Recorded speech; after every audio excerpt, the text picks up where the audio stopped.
Welcome to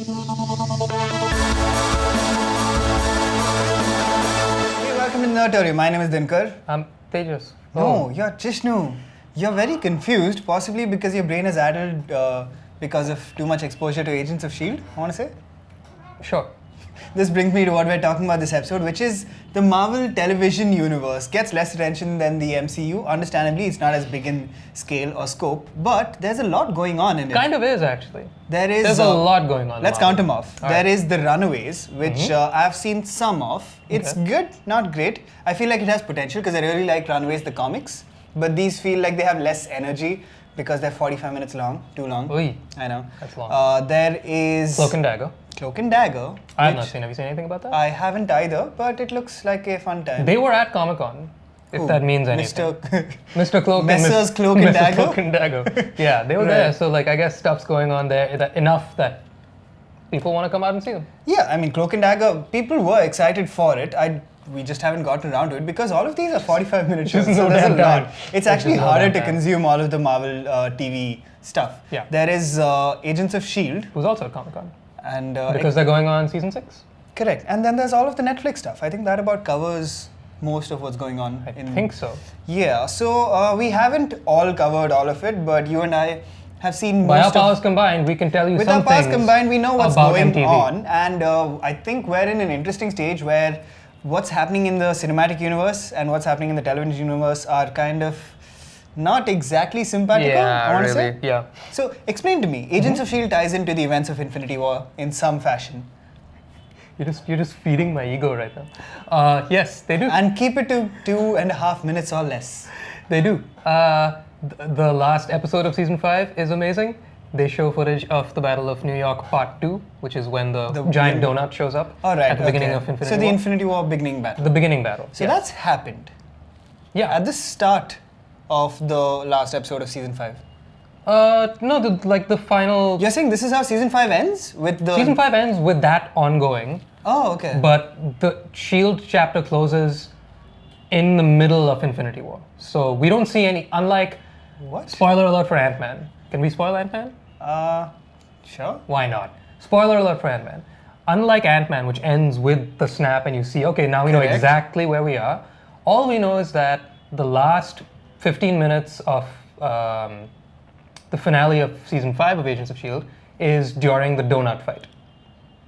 Okay, so cool. So S.H.I.E.L.D. closes in the middle of Infinity War. Got it. So they haven't gotten to the point of the snap yet. Yeah. But a new season is forthcoming. A new season is forthcoming. And that'll come out before the movie? Before the next movie? I think so, in fact. Or no. They just started filming. Yeah. So it's possible they won't have to address the snap at all? Is what we're saying? It's possible. Alright, so Agents of S.H.I.E.L.D. is still boring. Jishnu watches Agents of S.H.I.E.L.D. None of the rest of us do. Let's get to the Netflix Marvel series. I feel myself withering away. Defenders is coming out soon. Defenders is coming out soon. And Jessica Jones and Luke Cage recently came out. Yeah. So you trawled through all of Jessica Jones and I swooped my way through Luke Cage. I mean, I don't say like, I don't want to say that Jessica Jones was bad by any means. It was definitely very good, but it was not as strong as the first one. But my biggest gripe with Jessica Jones was the fact that the Defenders, which was just before that was the first thing out of the gates, after Defenders. After Defenders, sure. It was like it never happened. It was just because like one random line, making reference to it, and that's it. And Defenders was built up to be this big thing. Like there was a freaking earthquake in the middle of the city. Correct. And, they did meet all together, and while it was a sort of a bumbling group of them trying to move along, much like Avengers 1, it took them a while to get any traction. Sure. After the fact that just happened, you should have some, they don't really address it. In fact, or say why at least you don't want to go see. Yeah, I suppose so. But most of season 2 seems to delve into Jessica Jones's past. True. And True as it is.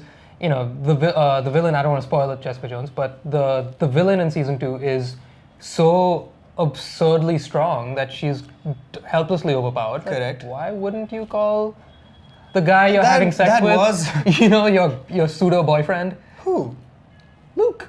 She's not anymore. I mean, but they had a thing. That's all I'm getting at. But it should be addressed. That's why it's awkward. It should be addressed that it's awkward. She should at least say, I don't want to call him because blah, blah, blah. It was so thrown under the rug that I was a little Yeah, I mean, that was always going to happen because once they split up into their own series, there wasn't going to be a lot of crossover. Though there is some in Luke Cage, I will say. There's in fact an entire episode which is Danny and the Lukes hanging out. Oh, damn. Okay. And there's some talk of what happened. That's fine. That's all I need. That's all I want. Yeah, you're right. Jessica Jones was weirdly closed off that way. Look, if S.H.I.E.L.D. can do that, why can't these guys?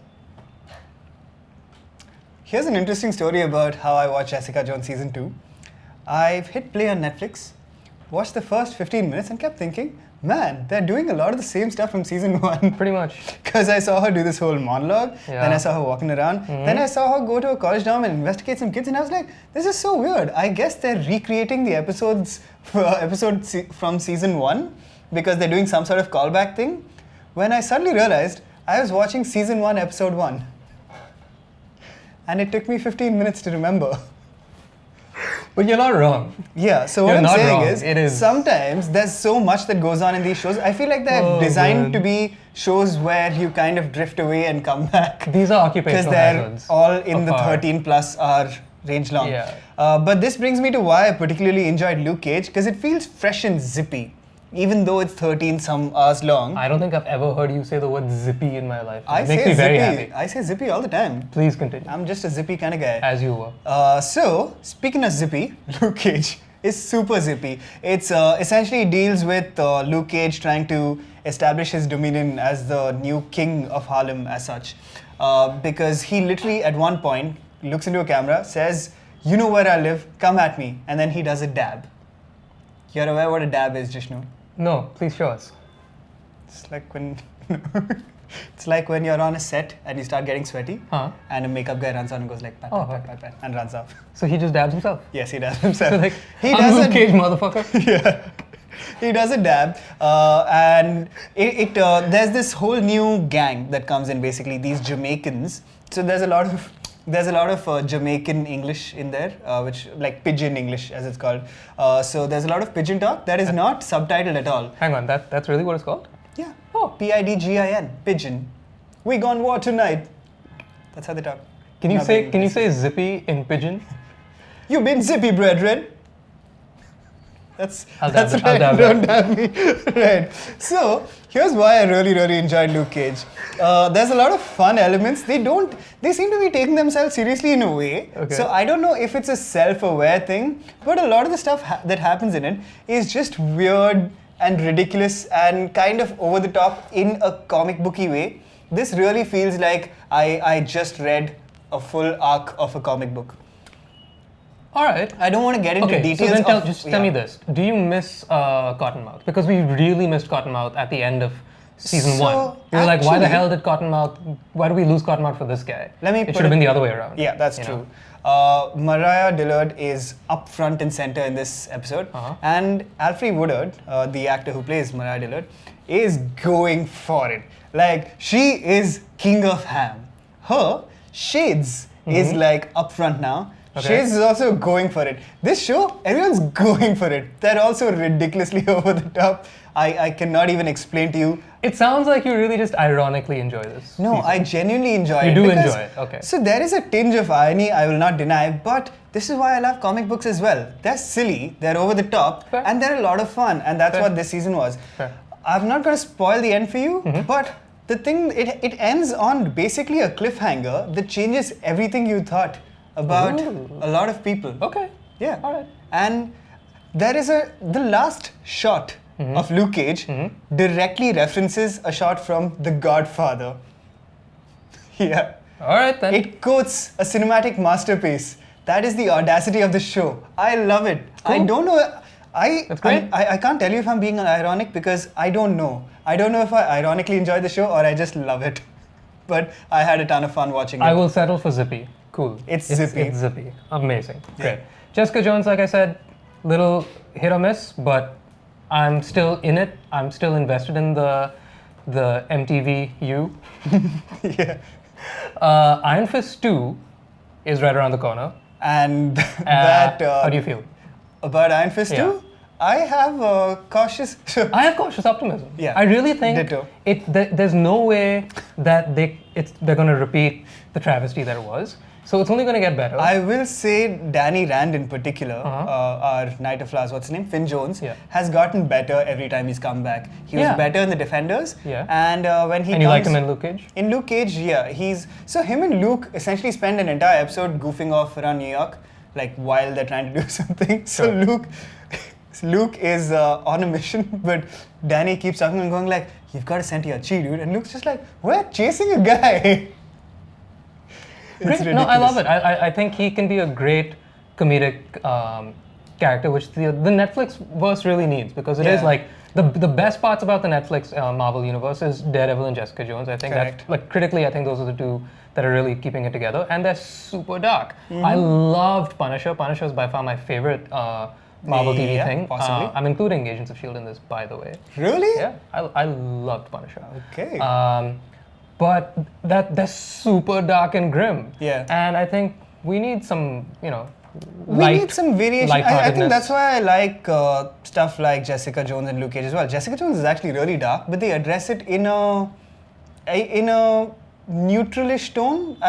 The show never goes like full on depressing like Punisher does.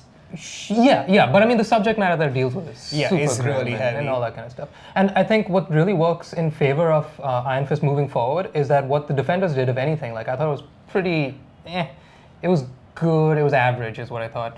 But I like what it established was that Iron Fist is now a comedic character because he takes himself so seriously, as he should, because if you're going to be that superhero, you better believe in yourself. But everybody around him is aware of how absurd it is. Kind of like how, like Tony Stark played off of Doctor Strange. Right, It's like, Strange has to be as self-aware as he is and know that he is so important. He acknowledges that everybody around him is like, you're a wizard. a mumbo jumbo guy. Go back to Hogwarts. Like, what are you doing here? So I think moving forward, they're only going to get stronger with Iron Fist. And it will, super cautious optimism, all fingers crossed, that the next team up with the Netflix verse, whatever combination it is, I think is going to do really well. And I don't think it's actually going to be another Defenders. I think it's going to be like paired off. Oh, really? They're definitely going to pair off people more, like the Luke Cage Iron Fist arc in this one. Yeah, because I think you can... Maybe Luke Cage... I think Iron Fist especially could use people to play off of. Jessica Jones I always thought was a strong character by herself, but the rest of them could use each other. Yeah. But the way the season ends, again, I don't know, because there's some things up in the air. Cool. It's really weird. Other great things about the season of Luke Cage, by the way, Reggie Cathy's in it. It's his last role. He's the tall black dude who was the owner of the steakhouse in House of Cards. Oh, right. Yeah. Oh, I love that guy. He plays Luke Cage's father. Ooh. Yeah, estranged father, the Reverend that is often mentioned in season 1. Right. Another great recurring thing in this season. Color me intrigued. So they're estranged, and everybody talks about how Luke Cage is really angry, especially with his father, and he needs to get back and get in touch with his father. What I love is that's never really justified. So Luke Cage kind of meets someone on the street and he's like, "Hey, I'm Luke Cage," and they're like, "You're so angry, you should get back to your father." That happens constantly. Like, he's talking to Claire and he's like, "Okay, Claire, so like this thing happened to me," and she's like, "You should talk to your father." What? It's a great show, is what I'm saying. I love it. You had me and then you lost me a little bit. So anyway. Talk to us in the comments. Tell us whether Luke Cage should get back and talk to his father. And tell us what you are enjoying in the MTVU currently. And if you have an alternate name for it. Because I feel like MTVU might have some copyright issues attached to it. So talk to us in the comments. Like, comment, subscribe, share, whatever. Do all those things if you want. It would be a pretty good university. See you all next MTVU. time. You nerds. I'd go there.